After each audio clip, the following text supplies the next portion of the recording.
Hello, hi everybody. It is about 3 o'clock in the morning, and I just woke up and I started watching this on my phone. I'm not all dressed up or nothing. Not that I dress up very often, but I'm not gonna be on camera this time. I wanted to watch this Left Unity, When, Where, and Why, a Marxist strategic perspective, and break it down for you. Unity is a great thing and a great slogan, but what the workers cause needs is the unity of Marxists, not unity between Marxists and opponents and distorters of Marxism. That was from Vladimir Lenin. A question often raised in left-wing circles is that of the unity of the left. According to those who raised this question, it'd be desirable if everyone on the vast and very vaguely defined left could unite to form some kind of giant left-wing organisation. If you've watched my channel at all, you know I'm trying to get DSA and the Green Party to join and other left organizations, but not just like kind of leftists, not liberals, not Democrats, because they're really on the right. Like if you're not really on the left, then you're a gateway to the right to me. Which would somehow encompass everyone from social democrats to anarchists to Marxist-Leninist Maoists. While this kind of left unity certainly comes across as a great slogan, it papers over the very real principled opposition between revolutionaries and reformists on the left. While some who promote this— See, I'm more of a revolutionary than a reformist. Like, I don't think we can reform the Democratic Party. I don't think we can reform capitalism. I think we need to get everybody who's willing to do revolution to join up, come together. And it doesn't have to be a violent revolution. Like if the Green Party were to actually take over and become the left-wing party of the United States, things would change. We would get universal health care. Our minimum wage would go up. There would be a revolution of politics. This idea are genuinely well-intentioned, such as those who are new to left-wing politics and who don't yet fully understand why there are so many different left-wing ideologies. The slogan of left unity is too often advanced in an attempt to bring revolutionaries under the leadership of reformism. See, never that. What I want to do is bring reformists under the tutelage of revolutionaries. Teach them, bring them further left, help them understand why revolution is necessary. An attempt to rally radically different sections of the left behind their chosen representatives of parliamentarism in an And again, my 50 state strategy for the Green Party, I want workers to run. We want to fill the ballot with regular people so that you are your own leader. You know, go to Congress, go to whatever office for a term or two, maybe three, and then shift it over to somebody else, help somebody else run, teach somebody else our last term or two, you know, how, what do you call it, government works or whatnot, so that it's a little smoother and whatnot for everybody that comes after us. Unprincipled unity, which historically hasn't worked out so well for revolutionaries. Because they go to the Democratic Party. You got all these Majority Reports, Power to the People podcast, Humanist Report, Secular Talk, just Democratic sycophants, you know, Dim and them, the real Dim Shady over there. If all they're going to do is talk about Democrats, and the Democrats are as far right as the Republicans, you got Nancy Pelosi talking about chocolate ice cream. She wouldn't know what she would do without ice cream and letting people starve, laughing about denying bills and stuff. Kamala stroking the pen. Like, that is not so in America and in most of the West. This left unity comes under a liberal program like the Democrats. We need to have left unity under a left program or left facilitators organization like the DSA or the Green Party. But as Lenin points out, the slogan of left unity is a popular one, and therefore revolutionaries must deal with it comprehensively to put to bed any misconceptions of elitism, puritanism, or ivory towers, and outline. And again, that's why the Green Party, we want regular people to come in and run.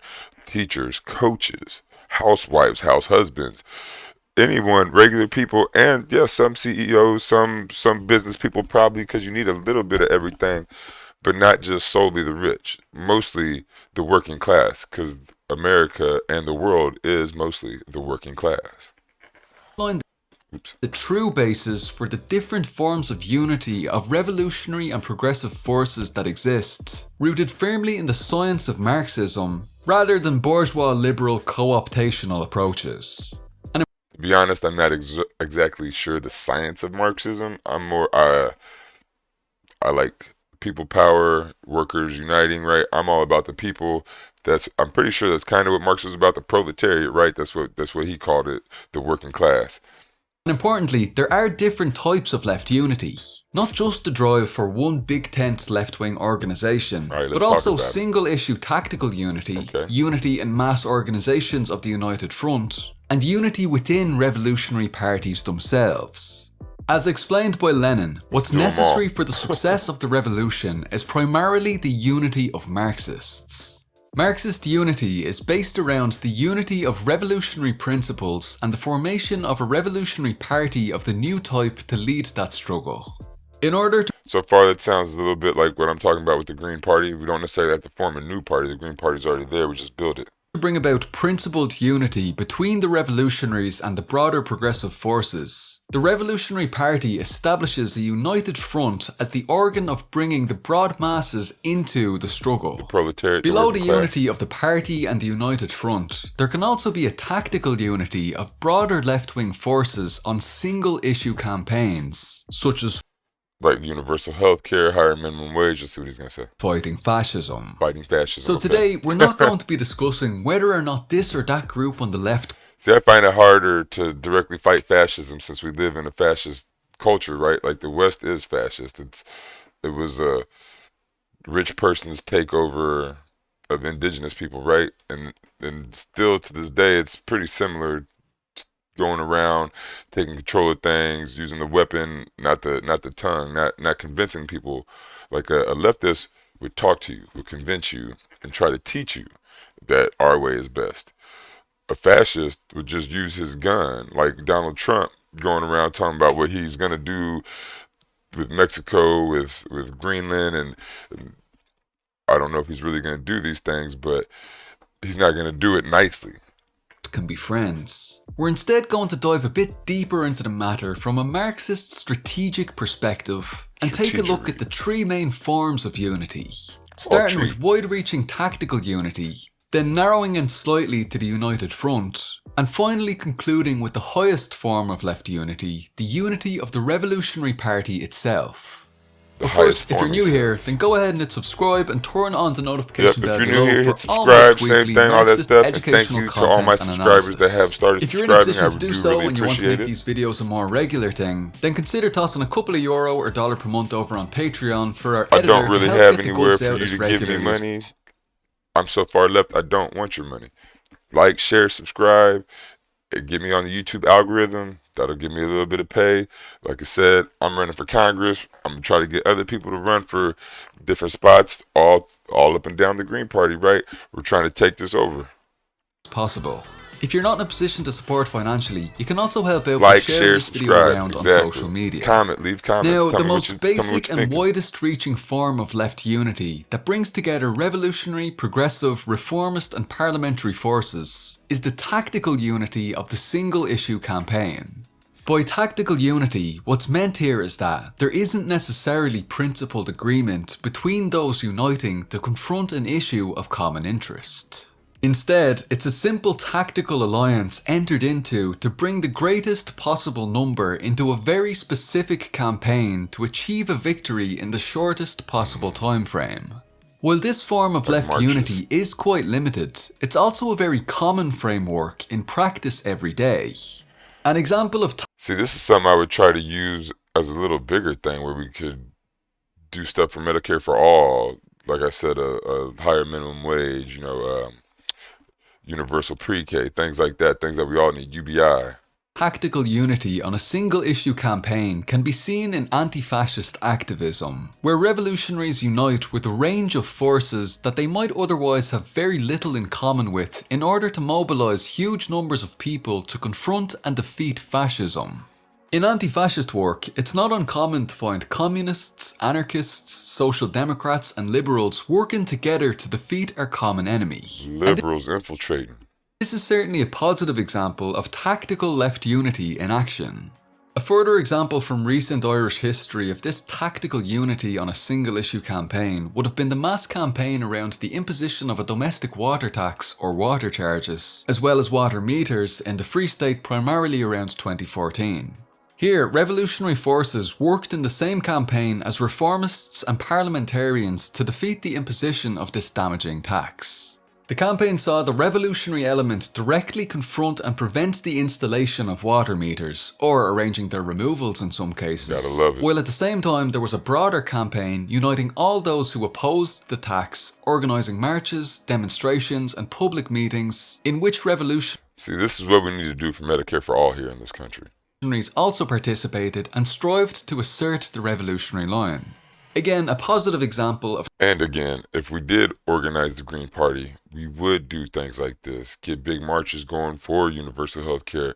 Whatever the local big issues are for each state, we would do different marches in each state, each town, about whatever the big issues are. If we get enough people in, we probably won't even have to march. We'll just start, changing the laws to the way that they need to be. Tactical unity in action on a single issue campaign. But as Seamus Costello stated, we maintain that any cooperation must be on the basis of a principled political position. It must be on the basis of explaining fully what all our policies are. It will be primarily an educational function or an educational campaign, in the hope at least that some significant section of the working class will understand. Exactly. These important words from Costello explain how revolutionaries should conduct themselves during the tactical unity of a single issue campaign. At all times, the revolutionary element must assert who they are and what they stand for. They have to work tirelessly at all times to push the revolutionary line within the campaign, and they must work through political education to convince others in the campaign of the revolutionary position and to provide leadership to the masses with the aim of winning them away from reformist and revisionist lines to the revolutionary line. In this way, when revolutionaries follow the correct line and method while engaged in tactical unity on a single issue campaign, new allies can be found to take unity to the next level, which is the establishment of the United Front. The United Front is the method through which revolutionaries build a deeper, principled unity with progressive forces and the broad masses. So that's like the DSA and Green Party coming together like I'm trying to do. The purpose of the United Front is to unite all revolutionary classes and strata under the leadership of the working class to organise forces for the strengthening of the revolution and the defeat of imperialism. This is achieved by the adoption of a principled programme by the United Front that is put before progressive forces and the masses, asking all who agree to join the United Front.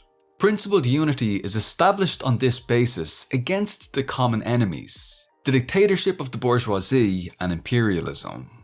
So over here we're calling it the oligarchy right now. You got who was the big four that went to Trump's inauguration? Bezos, Zuckerberg, Musk, and something else. I forget who else. But they talked about, like, I saw this dude saying, if you ever been to a wedding or held a wedding, that seating arrangements matter, and they were all seated at the front and center to look important, right? There was no people power anywhere.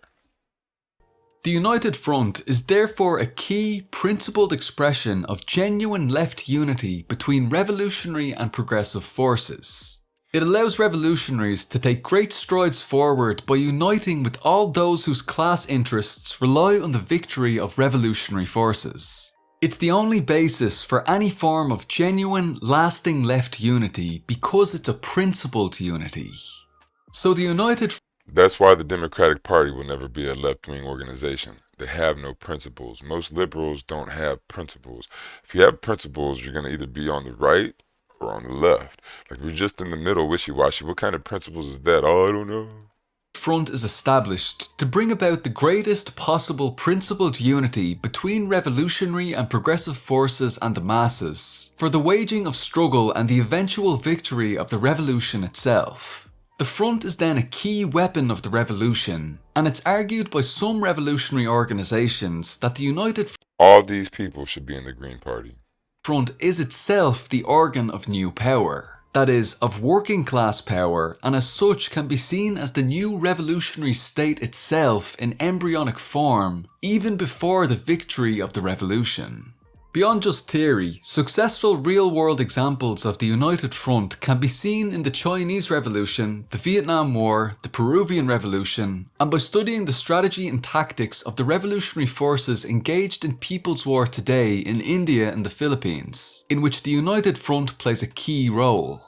Here in Ireland, the idea of the United Front isn't a new one, as the 1916 Rising was the result of a united front between the It'd be much nicer just to do it through the Green Party politically. Socialist Republican Irish Citizen Army and the petty bourgeois nationalist Irish Republican Brotherhood and Irish Volunteers, which brought a wide array of forces so the bourgeois is Elon Musk and then the oligarchs into the Irish Revolution, including Cumann na mBan and na Fianna Éireann among others. Now, beyond the United Front, the highest form of left unity is the unity of Marxists. Marxists understand that without revolutionary theory, there can be no revolutionary movement. We also understand that there must be a revolutionary party to put that theory into action and lead the revolution. It's this revolutionary party, the Communist Party, that brings about the unity of Marxists. People in the West are scared of the word communist. What is the word? Community-ist. Are you a ist for your community? What is capitalism? Capital, ist or ism. Capital in this case means money. It's moneyism or moneyist. And I think that they were slick when they did it. Capital, what is capital? That is where your government keeps its power, in the capital of each state or the capital of the nation. So it's kind of like governmentism also. But you can't have capital money without a capital state to enforce the money's worth. Since the publication of the Communist Manifesto in 1848, revolutionaries have argued that the working class must unite as a class in order to achieve liberation. And in order to do so, they must have their own independent fighting organizations to assert the revolutionary line and organize revolutionary action. Yes, let's join up. DSA, Green Party, join them all up. Get the workers to unite in these parties and start running, start taking over government. Let's make this revolution bloodless if we can. This is the basic theory behind the establishment of the Revolutionary Party. This Communist Party is therefore the fighting instrument of the most advanced section. And so if you didn't know, the hammer and sickle on the flag here, it's a worker's flag.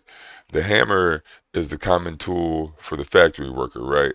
And the sickle is the common tool for the farmer. So it's representing the farmer and the factory workers. Our flag is representing the states, right? So it's representing the government. Each star represents a different state of the United States. So our flag shows the government, represents the government. Their flag here, this shows the workers, the people. The working class. The working class, exactly. Party. This Communist Party is therefore the fighting instrument of the most advanced sections of the working class, and it aims to unite all genuine Marxists within its ranks around an agreed and principled program for revolution.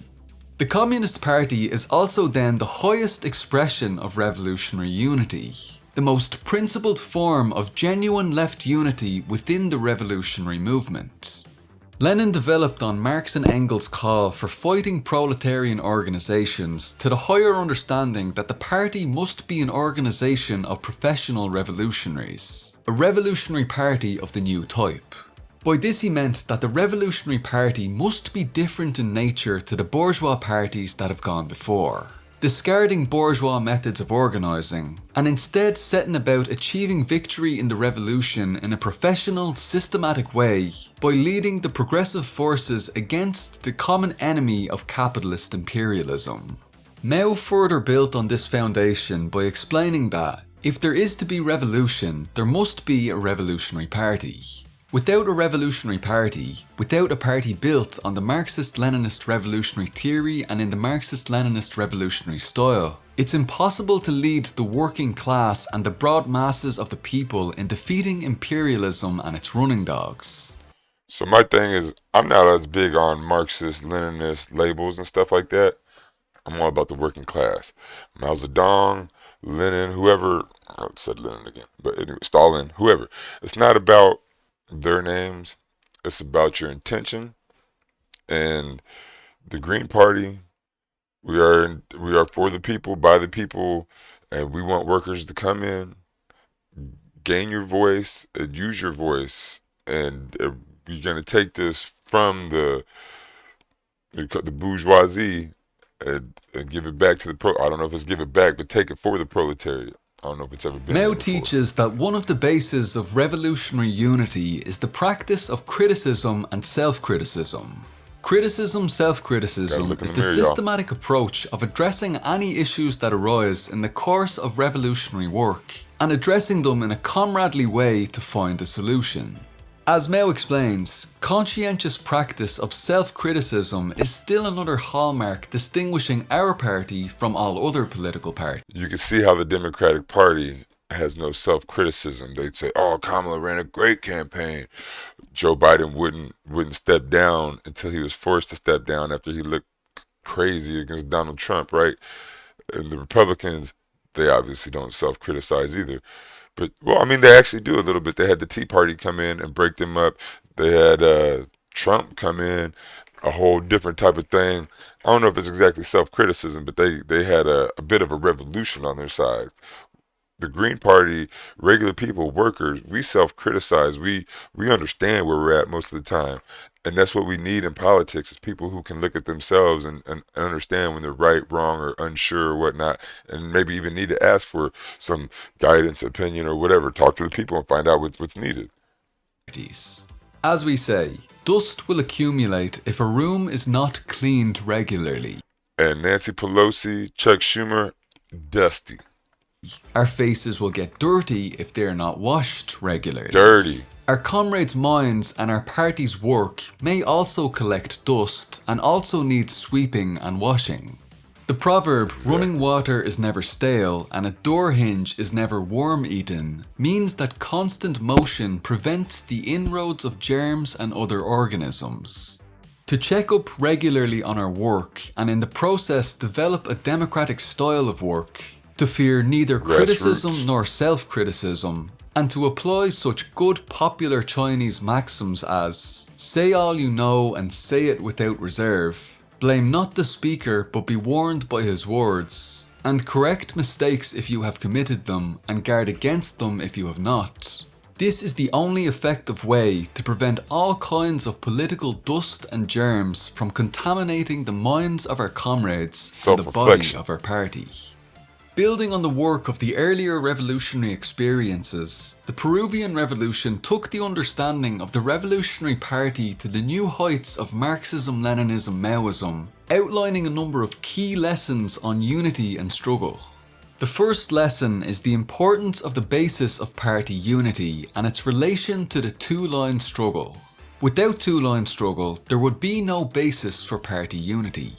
Without a firm and thorough two-line struggle in the party, there's no way to firmly grasp the ideology, nor establish the programme, nor the general political line, much less defend, apply and develop them. For us, the two-line struggle is fundamental, and that has to do with our view of the party as a contradiction, in accordance with the universal law of contradiction. Revolutionaries understand that there are two lines on all issues today, the proletarian line and the bourgeois line. This debate is the life of the Revolutionary Party. Always for the proletariat line.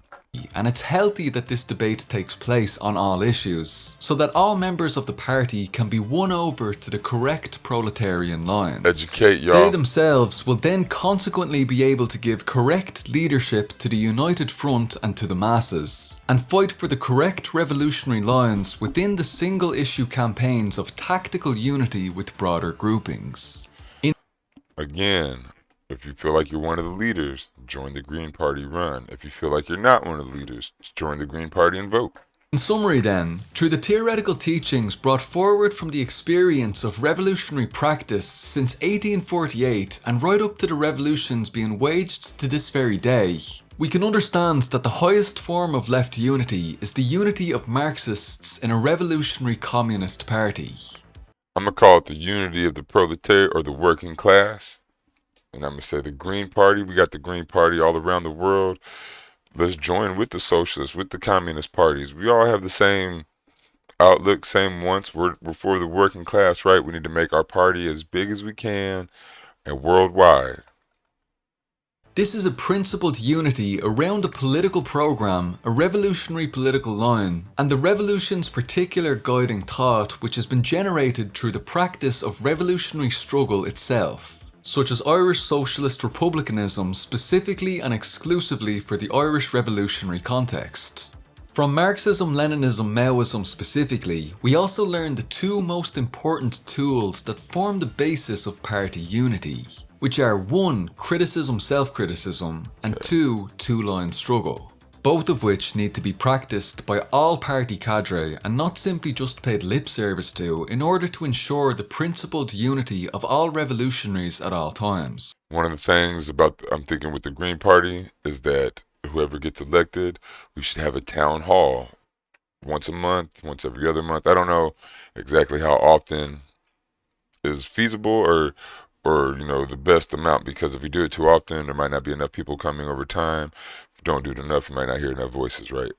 So try to find the balance, doing lots of town halls, doing lots of interviews on the YouTube channels, and then on local cable and national, news too. But do the more grassroots, homegrown stuff like YouTube and other, like, what do you call it, TikTok, Instagram, things like that, so that you can be seen by the younger people and just more people. So whenever the question of left unity is raised in the future, our immediate response, like Lenin, must be unity for whom and unity to what end. Broad left unity is possible on single-issue campaigns without too much complications, so long as the revolutionaries within the campaign strive always to assert the revolutionary line. More principled unity is established through the united front around an agreed revolutionary program uniting all revolutionary and progressive forces and mobilizing the masses into the struggle. Let's get this front united, and the highest form of left unity is the unity of Marxists into a revolutionary organization of a new... Unite the front, educate, everybody becomes Marxist. So the top two become the same type, namely the Communist Party, with its own particular guiding thought, a political program and a revolutionary line that aims to lead the masses and the revolution. Never accept sloganeering for unprincipled left unity behind parliamentarians. Sloganeering, I love it. That's what the Democrats do. They say what you want to hear. Sloganeering. Obama, the top sloganeer of all time. Hope and change does nothing. Always fight instead for genuine, principled left unity through the United Front and the Revolutionary Party for the victory of the revolution. Revolutionary Party, right, y'all. Thanks very much for watching this video. Hopefully it's helped some people to consider the topic of left unity from more of a strategic, organisational perspective, rather than a can I be friends with X group of people perspective. Thanks especially to the supporters on... Can I be friends? You could be friends, but while we're being friends, we need to educate. If you're a Democrat, if you're a liberal, educate. Watch my channel. Watch Sabby Sabs, the Hardman's Media. Go look up Bad Mouse. Go look up Non-Compete. There's plenty of Look up who Thomas Sankara is. Look up Michael Brooks. There's plenty of left-wing people that the Black Panthers, all left-wing. Most of those communists. But anyway, like if you're on the left, if you're part of the party, if you're part of the Green Party, great. But we can still be friends with the Democrats, with the liberals, even the libertarians and the far right. Educate them, educate them, educate them. Most libertarians and most really far right people I find have the same concerns kind of as far left people. They just think that the solution comes through money, comes through right-wing thoughts rather than left-wing thoughts. They see the same stuff. They just think that there's a different way to get there. They're playing basketball while we're playing football or something like that, right? They're still trying, but we're trying different things to get the same result. But most okay, yeah, so that's pretty much it. Let's come join the Green Party, DSA, go to meetings, bring them together. There's probably other parties, other left-wing parties, communist parties, and socialist parties that I'm not mentioning that I don't know of. Find those out, join those, get everybody. We need to come together in the biggest party we can, if we're going to fight the Democrats, if we're going to fight the Republicans, if we're going to make this revolution a thing. And you would know that if you listen to things, info, news from across the spectrum.